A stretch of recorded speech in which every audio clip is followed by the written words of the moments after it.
রে, কি হয়েছে তোর? কিছু না আব্বা। কিছু না বললেই হলো? বললাম তো কিছু না। ঠিক আছে, ছোটবেলায় তোর মা মারা গেছে। সেই ছোট্ট থেকে আমি তোকে কোলে পিঠে করে মানুষ করেছি।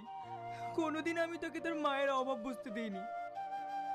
আমি মনে করেছি আমি তোর আব্বা, আমি তোর মা।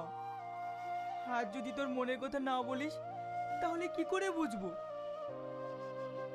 যদি তোর মা বেঁচে থাকতো তাহলে তো তুই নিশ্চয়ই বলতিস। আব্বা, মানে হ্যাঁ বল। আমাদের কলেজের শাইনকে আমি মিথ্যা দুর্নাম দিয়ে বার করে দিয়েছি। এটা তুই কেন করেছিস মা? আমি ওকে ভীষণ ভালোবাসি। ওকে এই অপবাদটা দিয়ে আমার করতে চেয়েছিলাম, কিন্তু ঠিক আছে, এটা নিয়ে তুই দুঃখ করিস না, সব ঠিক হয়ে যাবে।